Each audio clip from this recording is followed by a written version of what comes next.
Nós estamos no meio de uma série de mensagens chamada Pecados Capitais, onde nós temos abordado os pecados e temos discernido que alguns deles não são tão pecados assim.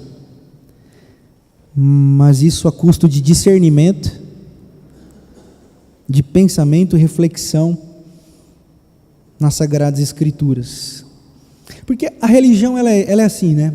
Ela joga e a gente abraça, como diria um amigo meu, morde a chumbada e leva para o fundo.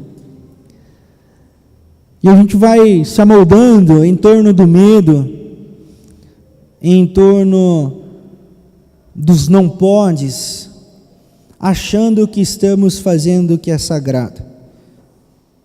E muitas vezes fraudamos a imagem e semelhança de Deus em nós por não discernirmos os pecados que de fato são pecados, a gente não observa. Porque a religião ela se tornou isso, um conjunto de regras, de podes ou não podes, e não um campo de discernimento da nossa prática, do nosso coração, da nossa alma, da nossa espiritualidade. E hoje o tema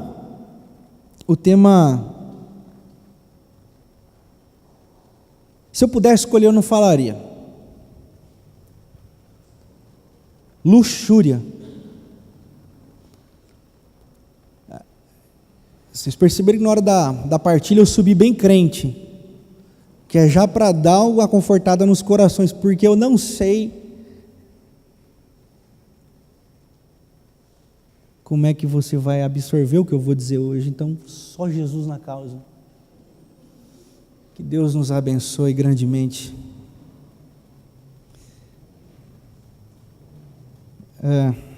Eu não escolheria falar.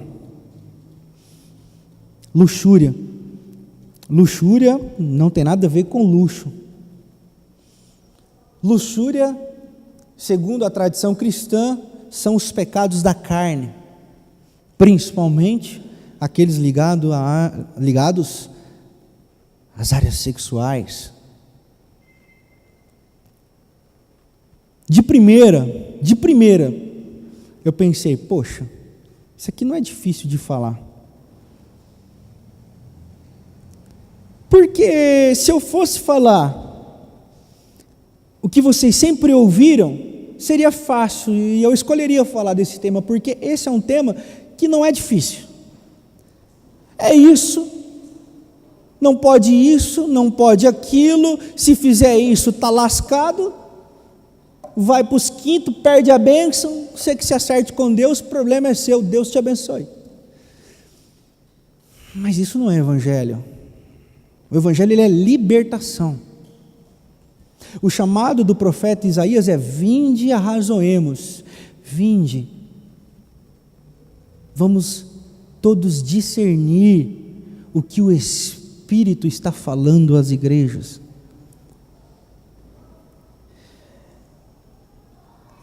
Então vamos encarar. Eu peço bastante atenção. E o que eu mais peço hoje é misericórdia, Senhor.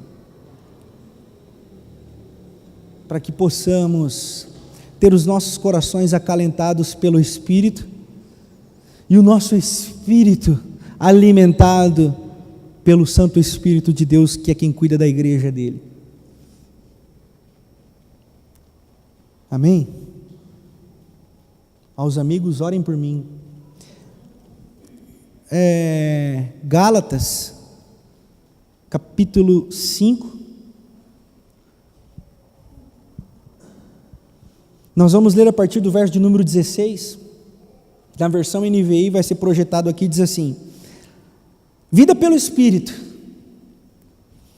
Por isso digo, vivam pelo Espírito, e de modo nenhum satisfarão os desejos da carne. Pois a carne deseja o que é contrário ao Espírito, e o Espírito o que é contrário à carne. Eles estão em conflito um com o outro, de modo que vocês não fazem o que desejam. Mas Se vocês são guiados pelo Espírito, não estão debaixo da lei. Ora, as obras da carne são manifestas: imoralidade sexual, impureza e libertinagem, idolatria e feitiçaria, ódio, discórdia, ciúmes, ira, egoísmo, dissensões, facções e inveja, embriaguez, orgias e coisas semelhantes. Eu os advirto, como antes já os adverti: aqueles que praticam essas coisas não herdarão o reino de Deus. Mas o fruto do Espírito é amor, alegria, paz, paciência, amabilidade, bondade, felicidade, mansidão e domínio próprio. Contra essas coisas não há lei. Os que pertencem a Cristo Jesus crucificaram a carne com as suas paixões e seus desejos. Se vivemos pelo Espírito, andemos também pelo Espírito. Não sejamos presunçosos, provocando uns aos outros e tendo inveja uns dos outros. Amém? Então, aqui é o apóstolo Paulo trazendo algumas orientações à igreja na Galácia, igreja essa que estava retrocedendo no Evangelho e buscando novamente alguns jeitos que os especialistas na mentalidade humana vão chamar de zona de conforto. Então o que eles estavam fazendo? Voltando atrás nas coisas que eles sempre fizeram. E no caso da religião, eles estavam voltando a algumas práticas do judaísmo. Ou seja, eu acredito em Jesus, mas eu vou dar uma guardadinha no sábado aqui para dar aquela garantida. Eu acredito em Jesus, mas eu não vou comer a carne de porco porque vai que dá uma diarreia.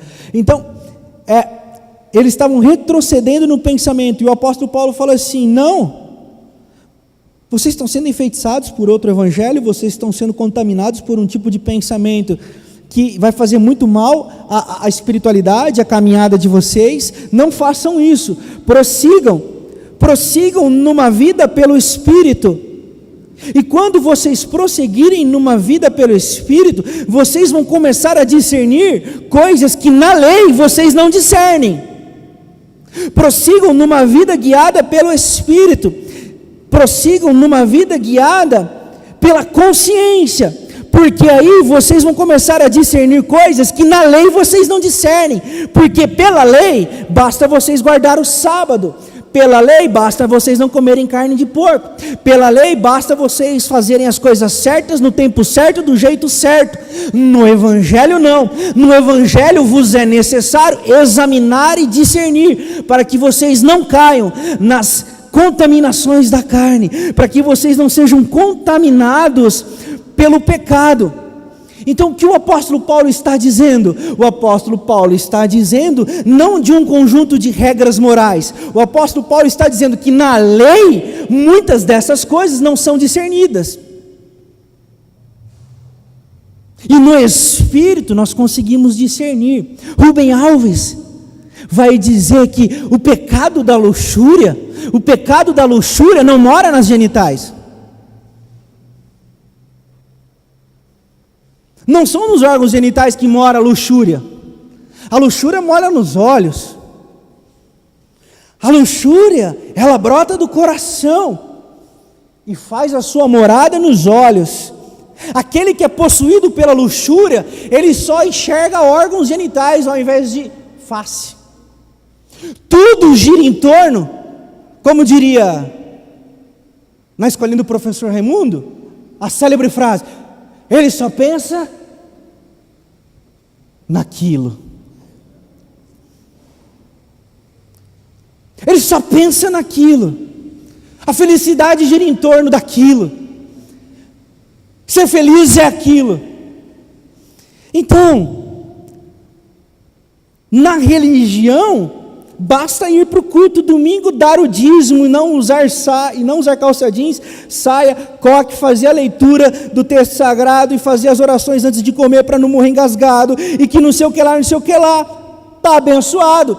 No Espírito, numa vida pelo Espírito, o discernimento do que você faz, do que você pensa, é um exame que muitas vezes você não quer fazer. Por quê? Porque na nossa cabeça, assim como na cabeça da igreja na Galácia, assim como na cabeça da história da igreja, nós giramos em torno em ser abençoados e agradar a Deus para não sermos amaldiçoados por Deus. Mas no Evangelho e na ressignificação feita por Jesus de Nazaré, não é essa a ótica é o amor. A ótica é Jesus vindo ao nosso encontro, Deus vindo ao nosso encontro na pessoa de Jesus, coisa que para os caras ninguém entendia na sua época. Por isso que eu estava numa reunião com o pastor Ed Renekiewicz nessa semana, e alguém perguntou assim para ele: pastor Ed, Jesus bateu de frente com o sistema, e aí o Ed falou assim: não bateu. Eu falei: pô, agora me derrubou. Como assim Jesus não bateu de frente com o sistema? Ele falou assim: não bateu, foi o sistema que bateu de frente com Jesus. Eu falei: é disso que eu estava falando. Jesus se posicionou, e o sistema que se revolta contra Jesus. Jesus não vai na frente do templo do imperador romano e com a plaquinha: liberdade, liberdade, liberdade, vamos derrubar esse imperador aí, vamos fazer isso. Não! Jesus não vai no sinédrio: eu quero falar com o capetão aí. Não, Jesus ele vai ao encontro das pessoas.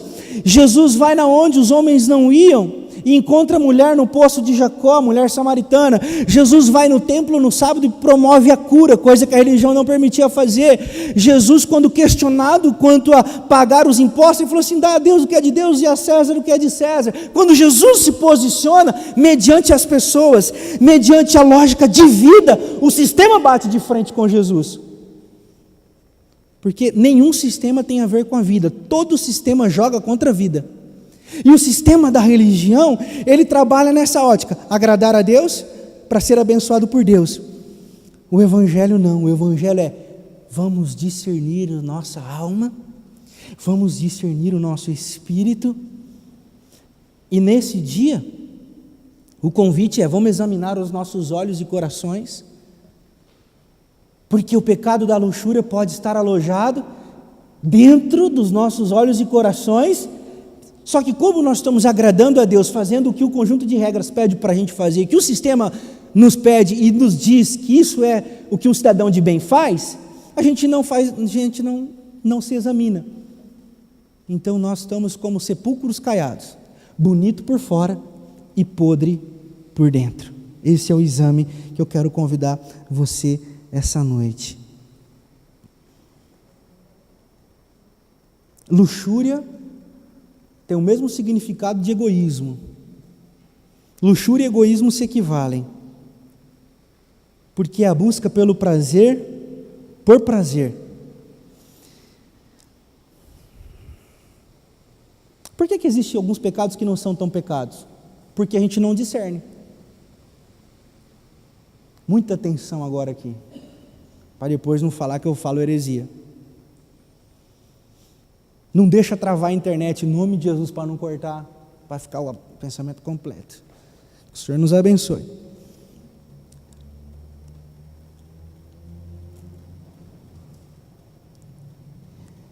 A igreja tem um tabu com o tema sexualidade, e é ela quem produz as maiores vítimas da luxúria, porque não discerne sobre. Porque ter prazer dentro da mentalidade cristã é pecado. Então eu ensino os jovens a não transarem antes do casamento, eu jogo um medo lascado para a juventude sobre o problema da masturbação, e aí eu não produzo discernimento. Só que aí eles vão crescendo, e eles vão vendo que o bagulho é bom. Só que nós dizemos na igreja: é ruim, isso vai te fazer mal. E eles vão e provam e falam assim: não, não é ruim. Não porque a Bíblia diz que o sexo antes do casamento, a Bíblia diz que o sexo antes do casamento, mas a Bíblia foi escrita dentro de uma cultura em que as meninas eram entregues ao casamento na infância. Então por isso que biblicamente o sexo depois do casamento elas só poderiam casar depois da puberdade. E aí a gente aplica isso hoje para o nosso jovem de 30 anos.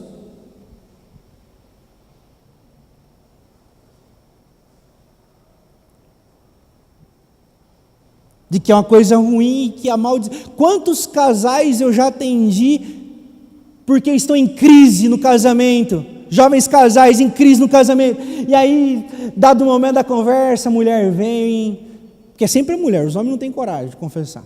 A mulher vem, pastor, aí quase assim, será que essa crise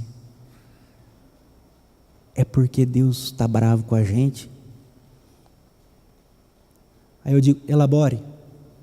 Ela diz, não, sabe por quê? O senhor sabe. Assim, tem hora que a coisa esquenta. E aí, antes da gente casar, e agora, acontecendo essas coisas depois que a gente casou, será que não é Deus dando um chacoalhão na gente?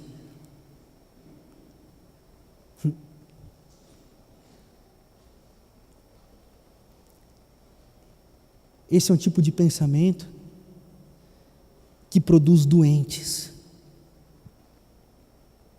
Esse é um tipo de pensamento que produz pessoas cativas. São tipos de pensamentos que não produzem esperança. E eu não culpei ela, tadinha. Ela foi ensinada assim.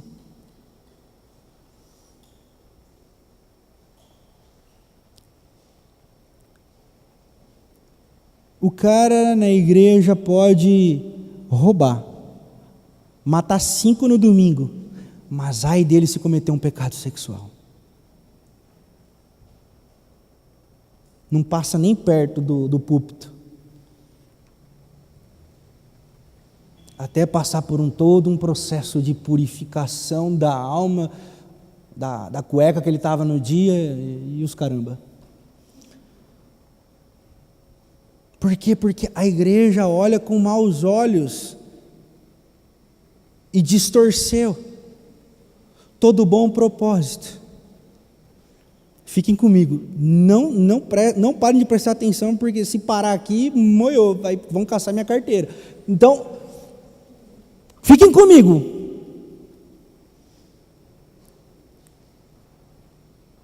Quando a gente não discerne, nós nos tornamos vítimas. Nós nos tornamos reféns. E sabe o que é pior do que ser refém? É produzir reféns. Nós tivemos a nossa sexualidade abusada pela religião e nós vamos abusando das futuras religiões. E aí nós vamos perdendo as futuras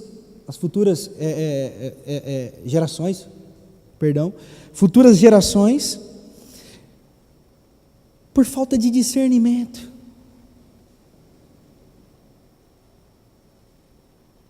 Eu fico imaginando uma pessoa que usa a Bíblia, um texto como esse do apóstolo Paulo, para descer a lenha, né? E é muito fácil, você pega esse texto, dá para descer a lenha moralmente. E o que ele faz quando ele pega o livro de Cantares?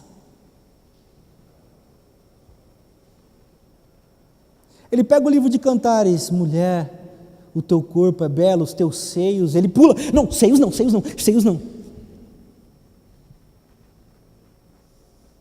É como na época da ditadura, né?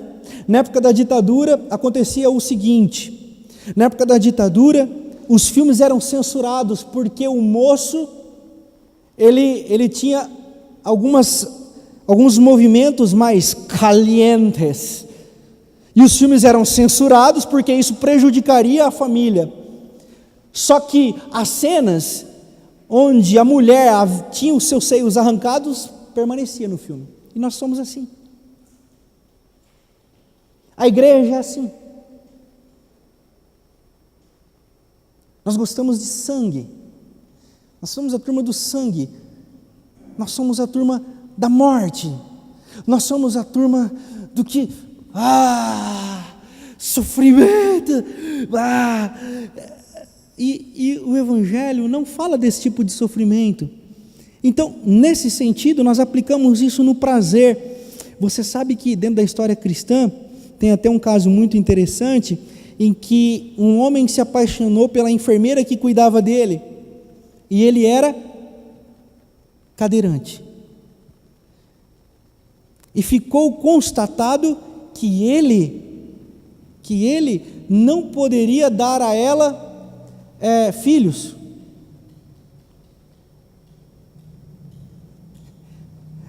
Aí a igreja não reconheceu o casamento.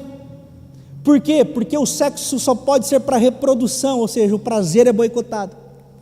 Não, a gente não reconhece casamento. Por quê? Porque você não pode dar filhos. E se não pode dar filho, sexo por sexo é pecado. Ou seja, a Bíblia não fala dessas coisas. Então eu estou desconstruindo provocativamente. Eu estou muito feliz porque não estão nem piscando, que maravilha. Fiquem comigo mesmo que daqui a pouco a gente vai para algum canto, não sei, vamos ver. Então, nesse aspecto, a igreja, ela frauda a boa possibilidade. Nesse aspecto, a igreja frauda o discernimento. Nesse aspecto, a igreja frauda a subjetividade. Por quê? Porque a igreja tem medo da subjetividade, a religião tem medo da subjetividade. E por que ela tem medo da subjetividade? Porque na subjetividade acontece a seguinte questão: e se virar bagunça?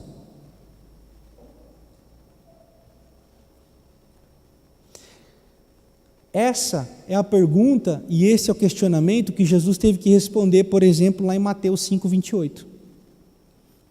Lá em Mateus 5:28, Jesus diz assim: aquele que diz não adulterar, mas já cobiça, adulterou no seu coração. Aquele que diz não adulterar, mas cobiça, já adulterou no seu coração. Esse é um tipo de posicionamento de Jesus que o fez se colocar diante do sistema. Porque os caras ouviram, então agora é só o cara se examinar, então. Então agora é só o cara dizer, não, Se você tem problema com isso, aí quando você chegar lá no céu, você fala assim, Jesus, você liberou demais. Porque o que é uma vida guiada pelo Espírito, senão uma voz que fala a consciência?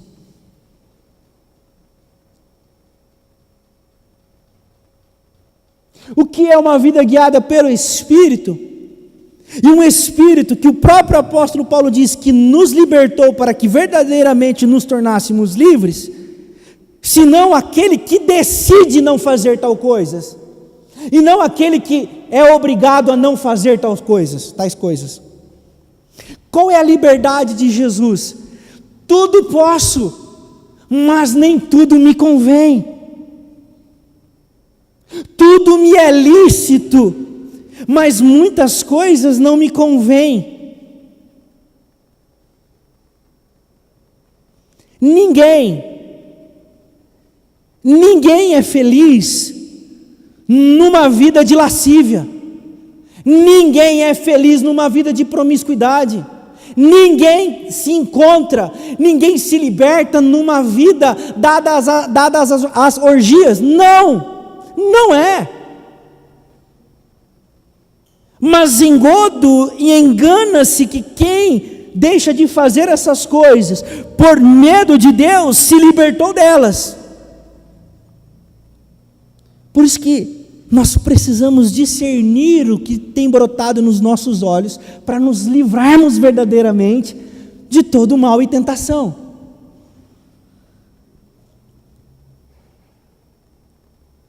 No PG passado, na semana passada, o nosso irmão Fábio começou de maneira brilhante a nossa reunião, que aquilo ficou na minha cabeça até hoje eu lembrei do que o Fábio falou. O Fábio falou assim sobre a gula. O que é gula? Você comer um prato de 400 ou de 500 gramas? Quem diz isso? Tem um limite mínimo o prato? Não. O que é? Não é você discernir o seu limite? O tanto que você está comendo para se satisfazer interiormente, não é? O avarento é aquele que tem muito dinheiro? Não. O avarento é aquele que o dinheiro possui. E não necessariamente ele precisa ter muito. Tem gente que tem pouco e é avarento. A ira. É pecado irar-se? Não. O pecado é ser possuído pela ira. E na luxúria? Calma aí, agora moeu. Agora, né? Mas essa pergunta é necessária para a nossa reflexão. Para a gente discernir. Para a gente pensar. E é isso que o Espírito quer provocar em nós. Esse movimento. Esse movimento. Outro ponto.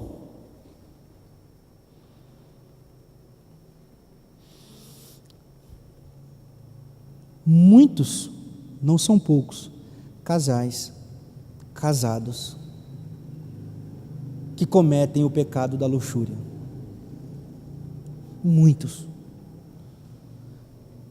Porque dentro do casamento, tem homem estuprando a mulher. Dentro do casamento, tem mulher se prostituindo para o marido.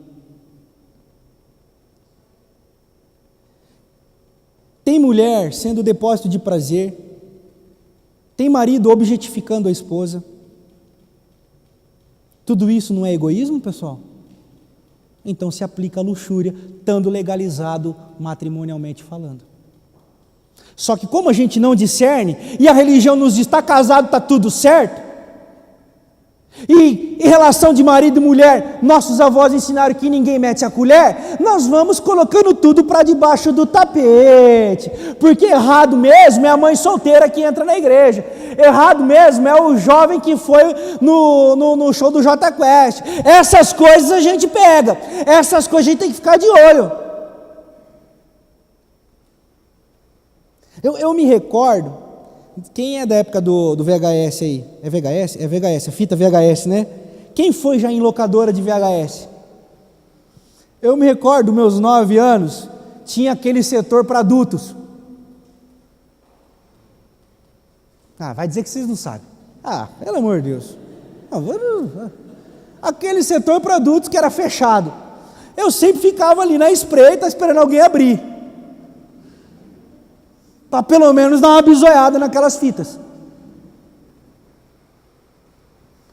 Uma brecha, eu vá para dentro. Aí daqui a pouco chegava o ô moleque, sai daí, você não pode ficar não. Desculpa, entrei errado, sei lá. Mal sabia a minha mãe e ele do contrabando na vila de fita VHS.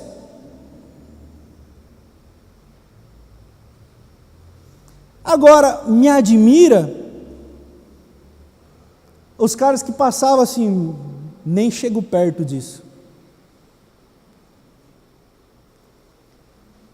Não, por quê? Porque eu tenho minha esposa, porque eu sou casado, porque eu já sou de idade. Lê do engano. Vocês já ouviram a expressão velho safado? Quem já ouviu a expressão velho safado? Ou velha safada?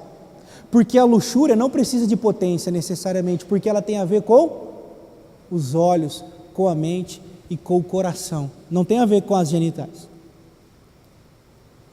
A luxúria é esse movimento, estão discernindo? A luxúria é esse movimento, está lá o cara não aguenta nem andar, e a luxúria consumindo ele.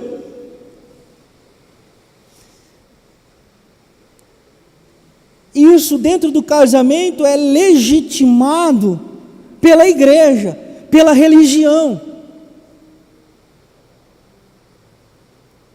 Muitos casais estão cobertos, atolados em luxúria, mas não discernem. Por quê? Porque religiosamente, pela lei, está tudo certo. Por isso o convite essa noite é: vamos discernir uma vida no Espírito, vamos discernir os movimentos que nós temos tido, marido, mulher, vamos discernir o que temos sido um para o outro. Será que temos sido um objeto? Será que nós temos sido apenas um instrumento de satisfação sexual, ou rola reciprocidade? E no outro extremo, não pode ter prazer, é só para ter filho. Também não é isso. Deus abençoe os casais, Deus abençoe a liberdade dos casais, Deus abençoe a vida sexual dos casais, queridos. Deus abençoe, desde que haja respeito, amor, reciprocidade, voluntariedade. O que passa disso é estupro e abuso, é luxúria, porque é egoísmo. Vocês perceberam porque eu não queria falar dessas coisas? Graças a Deus a internet está ruim, amém? E aí não vai ficar gravado nada disso, né? Então, esse movimento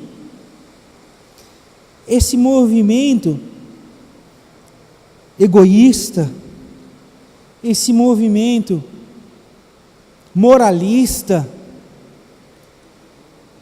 toda moralidade é falsa. Toda forma de moralidade é falsa. Verdadeiro é quem reconhece a sua humanidade, reconhece ser humano um para com o outro. O que passa disso é moralismo falso.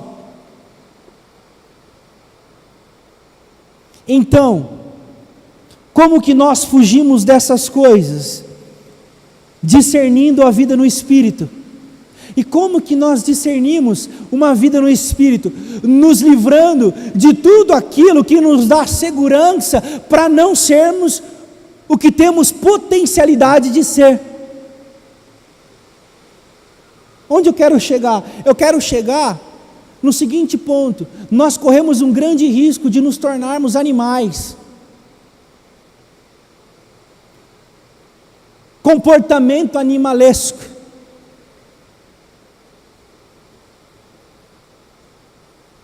Mas nós precisamos discernir para não nos tornarmos um macaco que sabe bater palma, mas nos tornarmos humanos. Eu já disse para vocês que dentro da minha teologia e da minha compreensão das Sagradas Escrituras, a palavra salvação e humanização tem o mesmo significado. Salvação é tudo aquilo que produz em mim humanidade. Salvação é tudo aquilo que produz em mim aquilo que eu tenho que ser, a imagem e semelhança de Jesus homem. Então, nesse caminho, nós vamos deixando de ter instintos animais. O que é deixar de ter instintos animais? É isso aqui que o apóstolo Paulo falou. Mas se vocês são, vocês estão na vida pelo Espírito, vocês já não são mais guiados pela carne. Porque quais são os desejos da carne?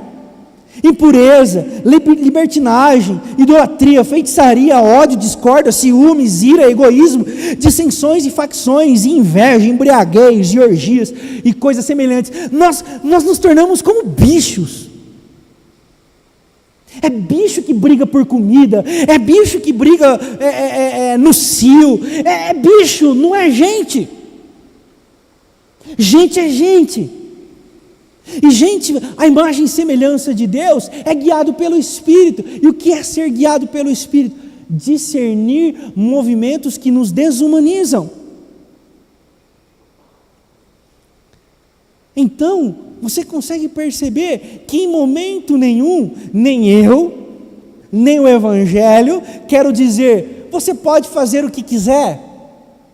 Você consegue discernir e pegar a linha de raciocínio? Em nenhum momento eu vou dizer aos jovens, ou a Bíblia diz aos jovens, se entreguem aí porque não vai dar nada. Não! Em nenhum momento eu ou a Bíblia queremos dizer que você pode fazer sexo antes do casamento. Também não. O que nós temos que produzir é discernimento, é liberdade, é a condição do indivíduo ser aquilo que ele tem para ser. A imagem e semelhança de Jesus, que se valoriza, que se respeita. E aí entra o mandamento maior: ame o próximo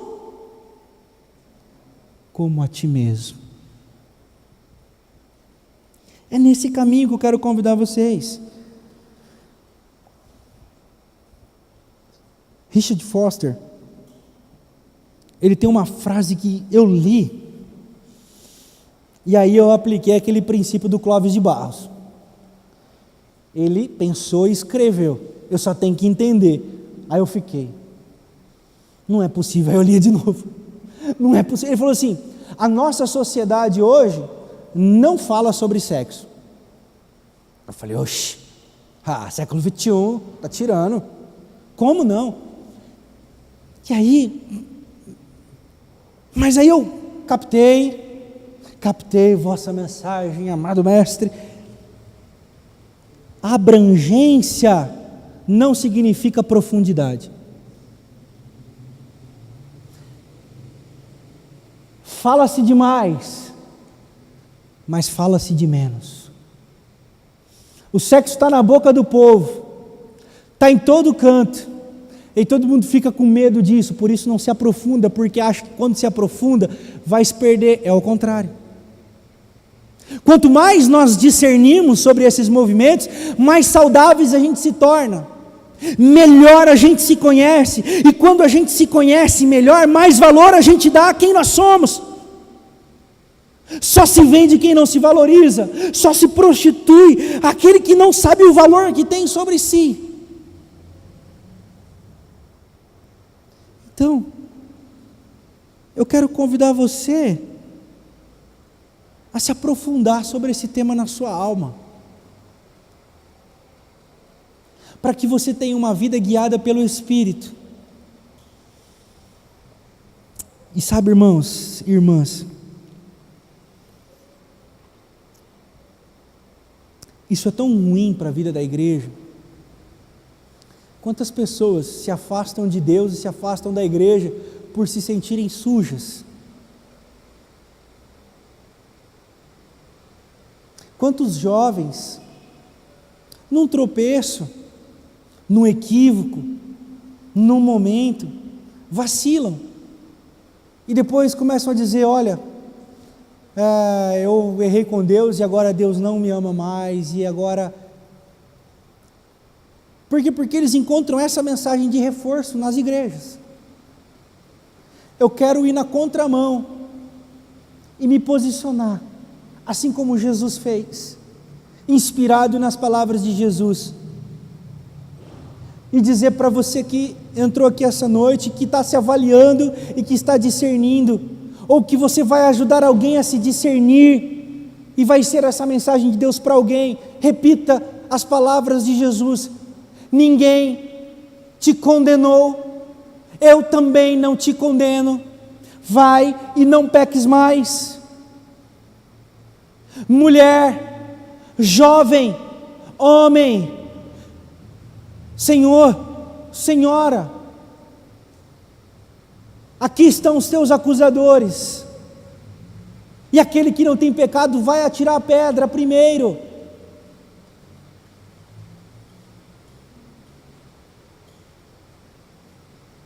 E ninguém vai te acusar. E se ninguém vai te acusar, receba o abraço acolhedor de Jesus.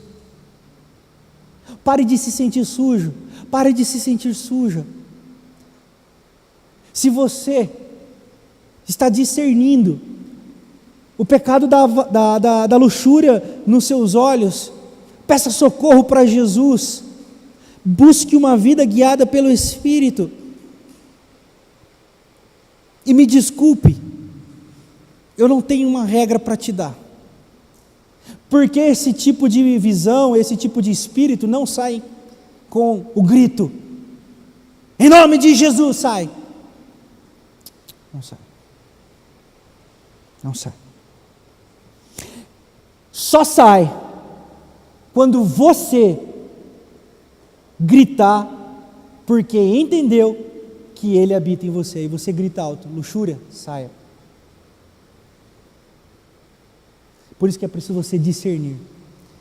E se você pegar aí o capítulo 5, o verso 13, 14 e 15 é com o qual eu quero concluir e convidar você a orar comigo. Irmãos, vocês foram chamados para a liberdade, mas não use a liberdade para dar ocasião à vontade da carne. Ao contrário, sirvam uns aos outros mediante o amor. Toda a lei se resume num só mandamento: ame o seu próximo como a si mesmo. Mas se vocês se mordem e se devoram uns aos outros, cuidado para não se destruírem mutuamente. Todo discernimento tem a base fundamentada no amor. O amor por si mesmo, o amor pelo próximo, é o que vai fazer nós discernirmos os espíritos que estão falando à nossa mente, ao nosso coração. Por isso eu quero encorajar você, essa noite, a orar, pedindo socorro para Deus. Quem sabe você está se lembrando de alguém que diz para você: olha, Deus para mim não dá mais, Ele não me ama. Lembre dessa pessoa agora em oração. Quem sabe você conhece alguém que já perdeu as esperanças porque já errou demais na vida, ou quem sabe você já errou demais. Ele é o Deus que jamais nos abandona e esquece da gente. Ele vem para nos salvar.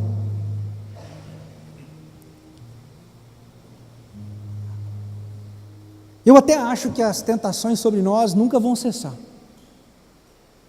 Elas vão continuar. Elas só vão mudar o foco. Mas diante delas, olhe para o alto, olhe para Jesus e diga assim: Jesus, vem me salvar. Jesus, venha me socorrer. Me dê a sua mão. Me ajude a livrar-me de mim mesmo.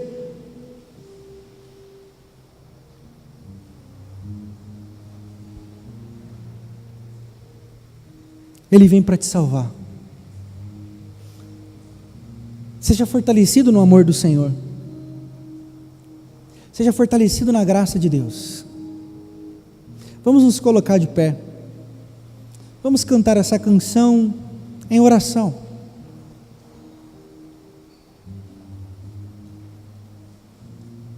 Às vezes você não precisa nem erguer sua voz. Apenas deixe o Espírito falar com você.